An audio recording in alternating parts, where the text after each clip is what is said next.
Hello, my dear everybody. Welcome back to my class, actually my online classroom. And I am Rahul Vishkarma, and you are watching me on छोटा सा channel that is PI Rahul. So guys, we are studying about chapter number 9, that is physics का अपना second chapter है. तो chapter number 9 that is laws of motion and force. Okay, according to your NCERT, chapter number 9.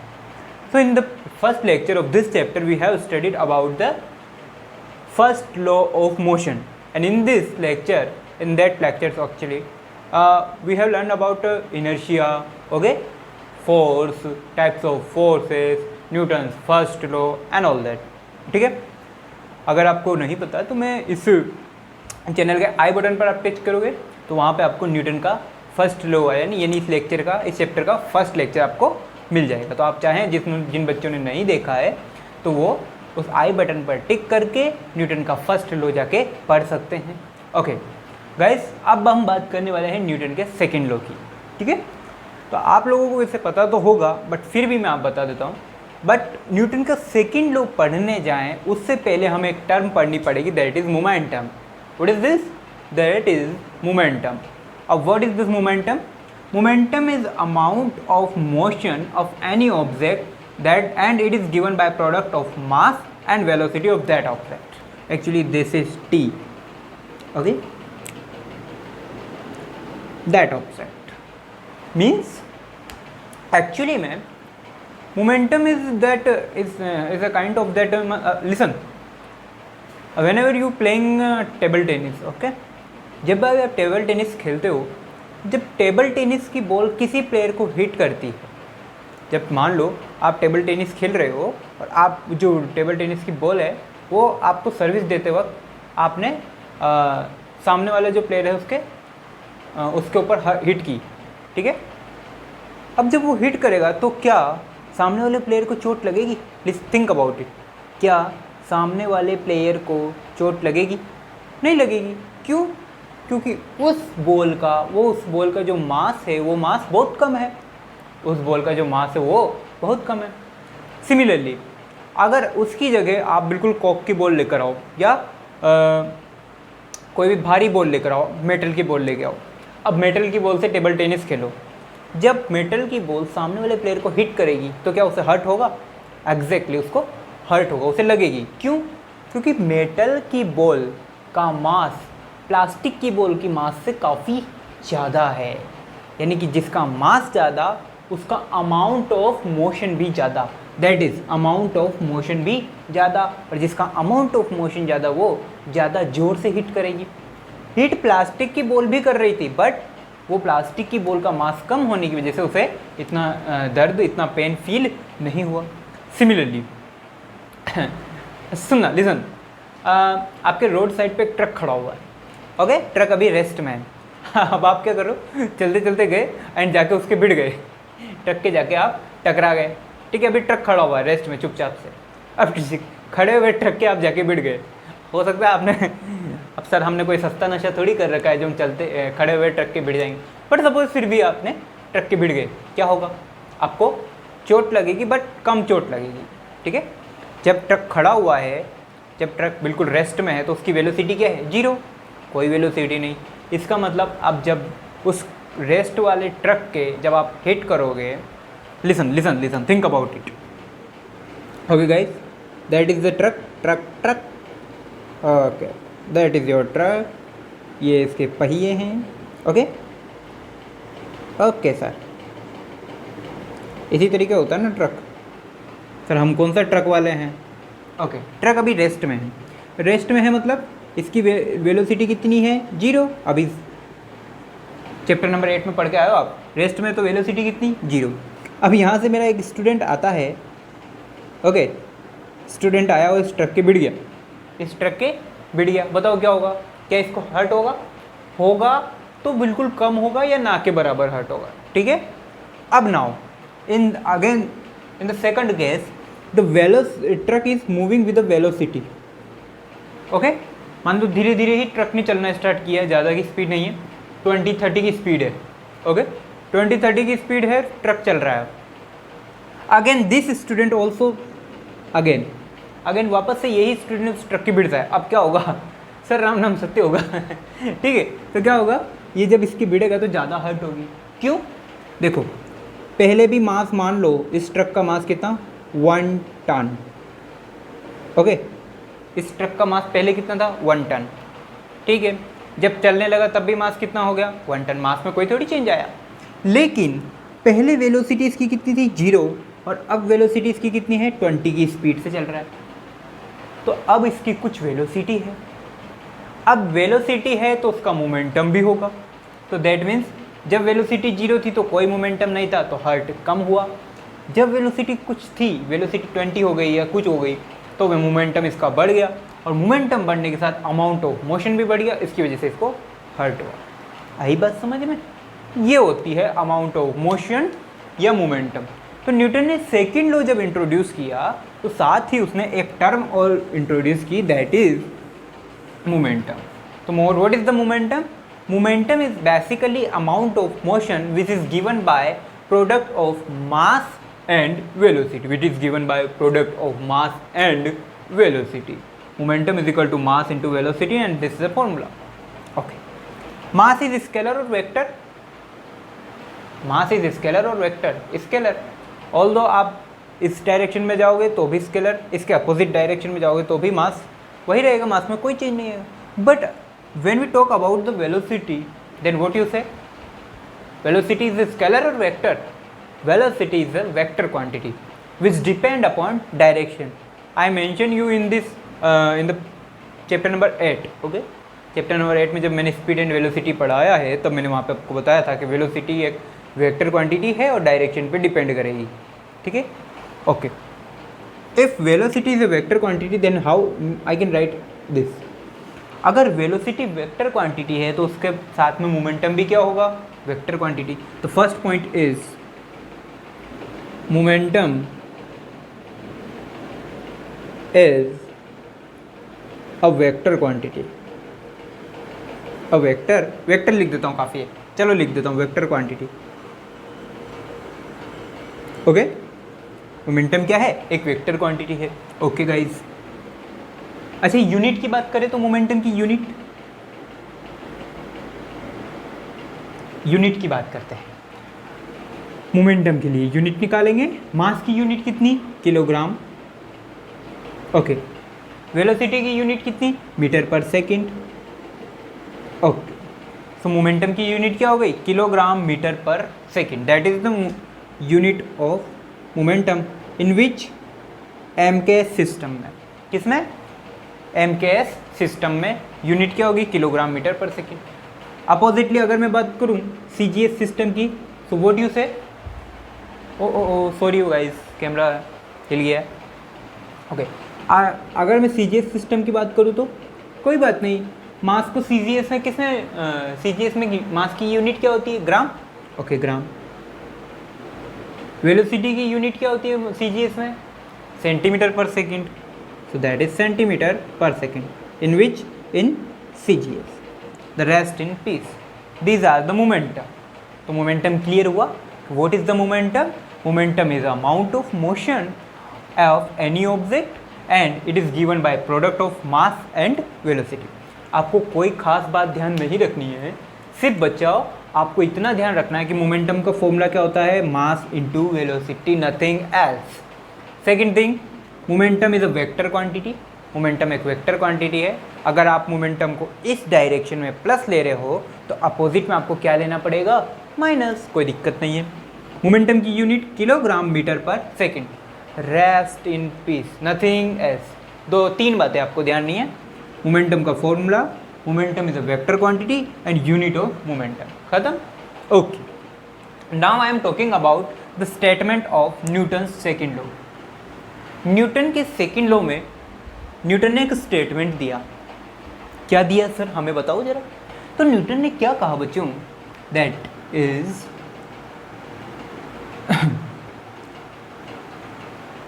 applied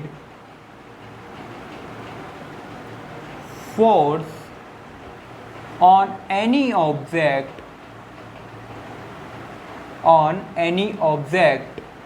is it visible?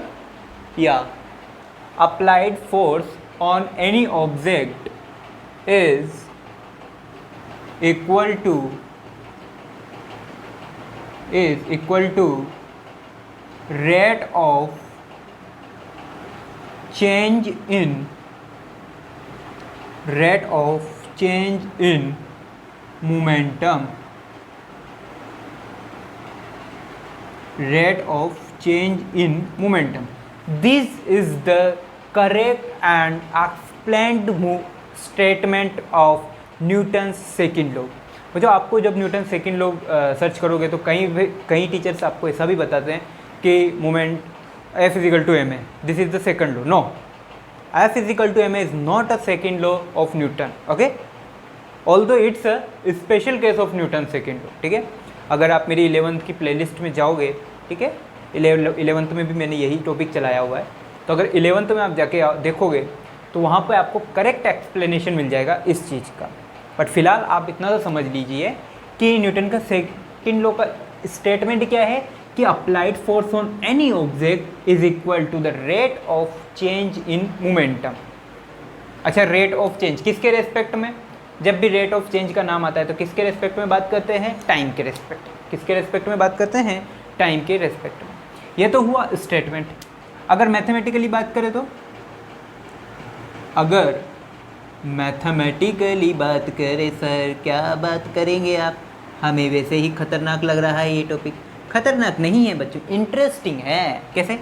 उसने कहा applied force is equal to change in momentum. Change in momentum ऐसा लिख देता हूँ, अगर किसी भी चीज़ के आगे ऐसा ट्रायंगल लग जाता है, ऐसा ट्रायंगल लग जाता है तो उसे क्या बोलते हैं? चेंज। और पी का मतलब momentum, so change in momentum. Okay, listen. V का मतलब वेलोसिटी, डेल्टा का मतलब, इसे बोलते हैं डेल्टा पढ़ते हैं, इसको क्या बोलते हैं? डेल्टा। इस ट्रायंगल को जो बनाते हैं ना, इसको डेल्टा पढ़ते हैं। सो डेल्टा वी मतलब change in velocity. Okay, this is force. What is this? This is force. And what is this? This is change in force. Okay, चलो। So force is equal to change in momentum with respect to time. ये उसका mathematical expression हो गया। जो Newton ने statement में बोला वो उसको मैंने मैथमेटिकली लिख लिया कि applied force is equal to change in momentum with respect to time, या तो ऐसा बोल दो, या rate of change of momentum. अच्छा, मोमेंटम का चेंज, मोमेंटम की rate of change in momentum, उसका मतलब क्या कि मोमेंटम टाइम के साथ साथ चेंज हो रहा है। इस लाइन का मीनिंग क्या है? Rate of change in momentum. Rate of change in momentum, इस लाइन का मीनिंग क्या है कि मोमेंटम चेंज हो रहा है। किसके साथ में? टाइम के साथ साथ। जैसे जैसे टाइम बढ़ता जा रहा है वैसे वैसे मोमेंटम चेंज होता जा रहा है। इसके कहने का मतलब ये, so F equal to delta P upon delta T. Okay sir. कई जगह आपको ऐसा भी लिखा हुआ मिलेगा ओनली टी, तो घबराने वाली बात नहीं है, सेम बात है, ठीक है। बट हम यहाँ पे प्योर चीज़ करेंगे, ऐसा लिखेंगे। ओके ओके, अच्छा सुनो, चेंज इन मोमेंटम। ओके, किसी भी चीज़ में चेंज निकालना है। अभी मैंने आपको चैप्टर नंबर 8 में भी सिखाया था, वेलोसिटी में चेंज निकालना वगैरह वगैरह। अच्छा, चेंज निकालने का मतलब क्या? Final minus initial. सो final momentum minus initial momentum. Okay okay sir. अच्छा, फाइनल मोमेंटम क्या होगा? मान लो ऑब्जेक्ट की फाइनल वेलोसिटी कितनी है? v। ऑब्जेक्ट की फाइनल वेलोसिटी कितनी है? v। ओके, या ऐसा मिलते हैं कि ऐसा लिखता हूँ मैं इसको थोड़ा सा। ओके, अब थोड़ा सा इसको डिराइव करेंगे अपन बच्चों। If an object of mass, उसका मास आपको दिया हुआ है, of mass small m is changes its velocity from u to capital V, sorry small v, in time small t। Then okay, अब मैंने आपको स्टेटमेंट ही दे दिया। मान लो कोई ऑब्जेक्ट ए है जिसका मास कितना है, स्मॉल m है, उसकी पहले वेलोसिटी कितनी थी, स्मॉल u, और अब बाद में चेंज होके कितनी हो गई, कैपिटल स्मॉल v। क्लियर है? ये सब आप कर चुके हो। V u equation of motion में इनिशियल वेलोसिटी u मानी थी, फाइनल वेलोसिटी v माना था, याद है? वही सारा काम, ठीक है। u से वेलोसिटी v होने में अब वो बढ़ी है या घटी है उससे कोई लेना देना नहीं है। वो इंक्रीज़ हुई है वेलोसिटी या डिक्रीज़ हुई है उससे मुझे कोई लेना देना नहीं है। फिलहाल इस तरह से बात ध्यान रखो कि जो वेलोसिटी u है, u से v होने में टाइम कितना लगा, t। अच्छा, मास कितना है, small m।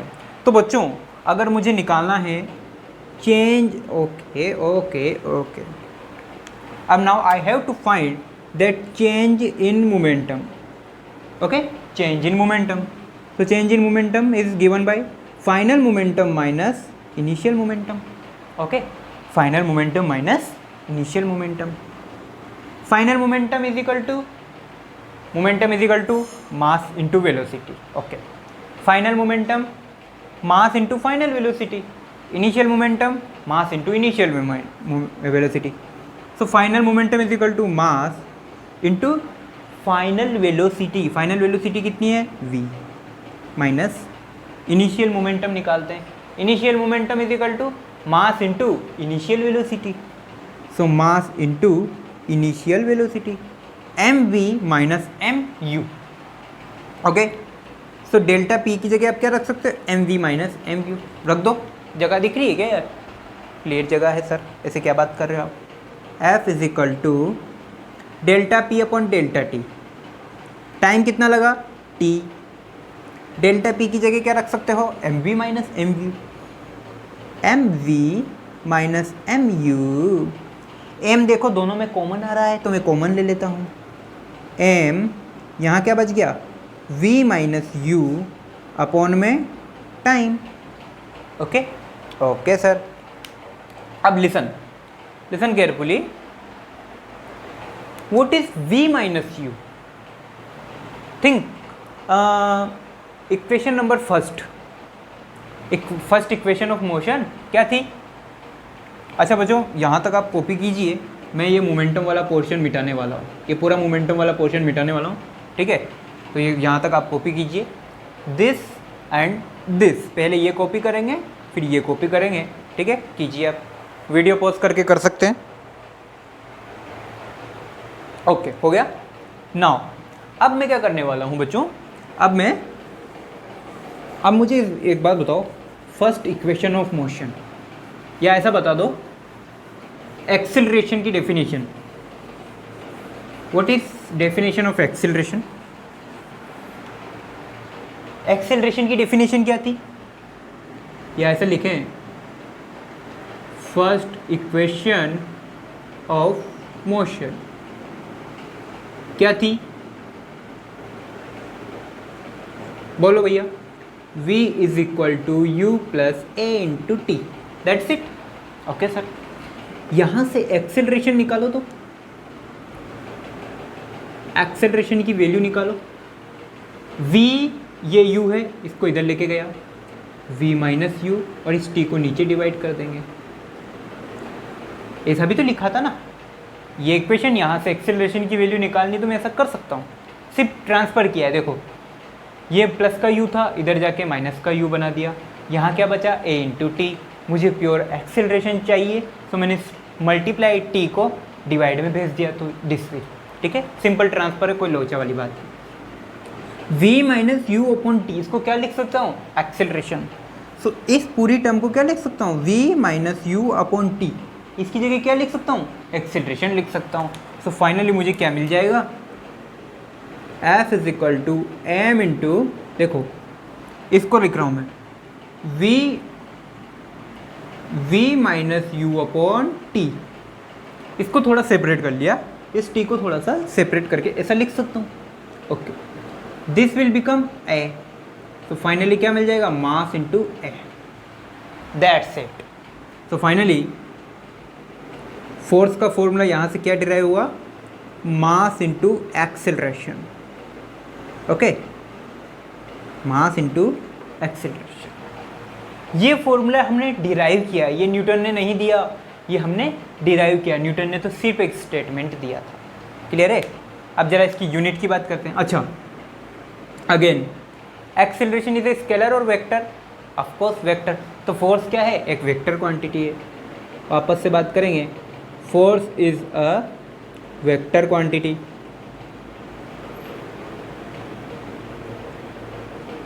Okay okay, next unit की बात करें तो फोर्स की यूनिट निकालते हैं। मास को क्या बोलते हैं? किलोग्राम। एक्सेलरेशन की यूनिट मीटर पर सेकंड स्क्वायर, सो मीटर पर सेकंड स्क्वायर। फोर्स की कंबाइंड यूनिट क्या आई? किलोग्राम मीटर पर सेकंड स्क्वायर। मुझे इसे इतना बड़ा ना बोल के हम बोलते हैं न्यूटन। क्या बोलते हैं? न्यूटन। फोर्स की यूनिट क्या होती है? न्यूटन। हम किस में मेज़र करते हैं इसे? न्यूटन में मेज़र करते हैं। एक यूनिट और होती है, दैट इज डायन। सर डायन? हाँ जी, dyne. Actually 1 newton is equal to 10 की पावर 5 डायन। 1 न्यूटन 1 लाख डायन के बराबर होता है। 1 न्यूटन किसके बराबर होता है? 1 लाख डायन के बराबर होता है। क्या बात कर रहे हो सर, न्यूटन इतना खतरनाक? बिल्कुल इतना ही खतरनाक है newton. So 1 newton is equal to 10 की पावर 5 डायन। तो फोर्स की यूनिट न्यूटन भी लिखी हुई हो सकती है, कहीं पे डायन भी लिखी हो सकती है, तो घबराने की ज़रूरत नहीं है। सो 1 डायन इज इक्वल टू 10 की power 5, sorry 1 newton is equal to 10 की power 5 dyne. Think about it. ठीक है, अगर आपको किसी को डायन बोलना है, ठीक है, अपने सिबलिंग को, सो जस्ट से देम आप न्यूटन हो, आप 1 न्यूटन हो, और 1 newton is equal to 1 lakh dyne. ठीक है, so guys this is Newton second law, nothing else. यहाँ तक आपके फॉर्मूला है। सो न्यूटन को एक बार रिवाइज करते हैं fastly. Applied force on any object is equal to the rate of change in momentum. तो rate of change in momentum को मैंने ऐसे लिख दिया। ठीक है, रेट ऑफ चेंज का मीनिंग कि टाइम के साथ साथ किस तरीके से चेंज हो रहा है। सो टाइम के साथ साथ चेंज हो रहा है, इसको ऐसे लिख सकते हैं। ठीक है, अगर किसी ऑब्जेक्ट का मास पता है, उसकी इनिशियल वेलोसिटी पता है, उसकी फाइनल वेलोसिटी पता है, और टेकन टाइम पता है, तो मैं डेल्टा पी को कैसे लिख सकता हूँ? Final minus initial. Final velocity, initial velocity, इस टर्म में इसको लिखा जा सकता है। यहाँ से मास कॉमन ले लो, v minus u upon T. v minus u upon T को मैं इस तरीके से इंडिविजुअली लिख दिया। v minus u upon T को क्या बोलता हूँ मैं? एक्सेलरेशन बोलता हूँ। तो मैंने एक्सेलरेशन लिख दिया। फॉर्मूला क्या है? F इजिकल टू एम है। यूनिट 1 न्यूटन भी इससे मेज़र करते हैं और डायन में भी मेज़र करते हैं। 1 न्यूटन इज इक्वल टू 10 की पावर 5 डायन। ठीक है, दैट्स इट। कॉपी कीजिए।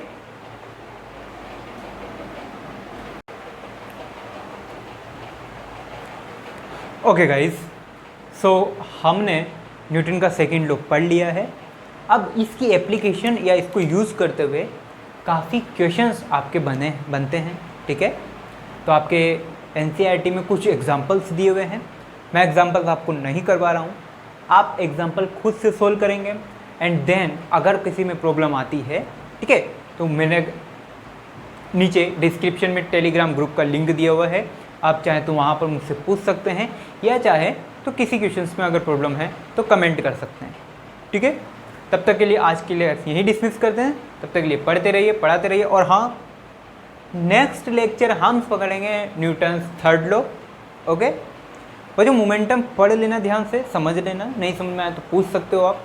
ठीक है, क्योंकि मोमेंटम से रिलेटेड ही है हमारा न्यूटन का तीसरा नियम।